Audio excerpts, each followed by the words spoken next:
Le but de la présente contribution est l'étude de l'effet de la température sur les propriétés structurales et magnétiques des fils minces du fer palladium à différentes compositions du fer. Pour cela, on adopte le plan suivant. Les motivations de présent travail sont exposées. Un rappel sur la technique d'élaboration suivie et les caractérisations utilisées et montrées.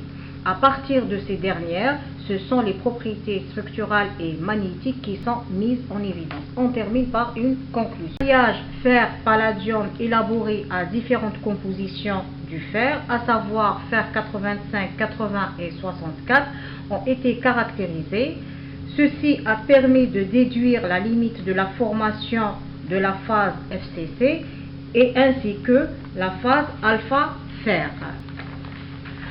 Dans le présent diapo, on montre la technique d'élaboration utilisée dans la préparation des échantillons, qui est l'évaporateur par effet Joule, ainsi que les techniques de caractérisation utilisées, diffraction rayons X, spectroscopie Morse-Bauer et magnétomètre Squid. Ces échantillons de composition et d'épaisseur, comme montré dans la diapo, a été obtenu par SIM et EDX. Les diffractogrammes de diffraction rayons X pour la composition 85 et 80 fer sont caractérisés par la structure cubique centrée, et celle de 64 est caractérisée par deux structures, cubique centrée et cubique à face centrée. On remarque pour les trois compositions l'orientation préférentielle des grains est sur le plan 1,1,0.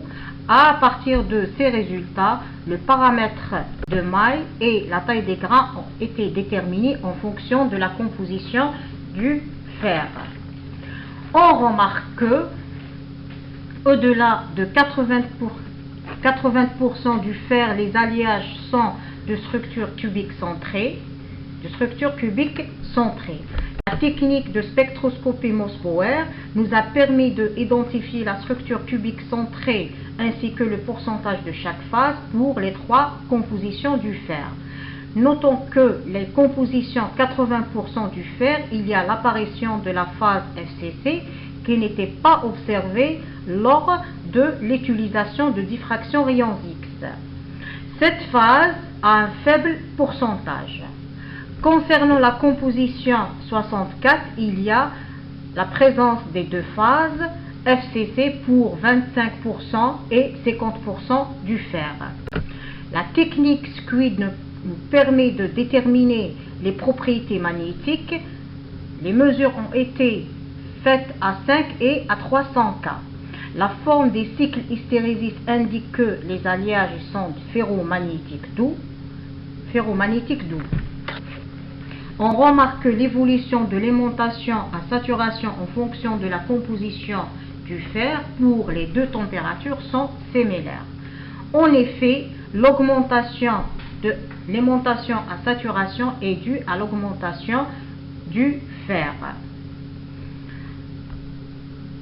L'étude de la variation du champ coercitif en fonction de la composition du fer à 5 et à 300 K montre que l'évolution est similaire à celle de l'aimantation à saturation.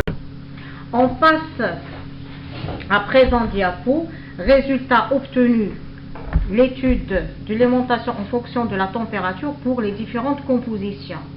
La forme des courbes obtenues est similaire à celle du fer. L'analyse de la courbe de la variation de l'aimantation en fonction de la température pour la composition fer 85 et palladium 15 nous a permis de constater la diffusion des atomes de palladium dans les réseaux du fer, donnant lieu à la naissance de la phase alpha.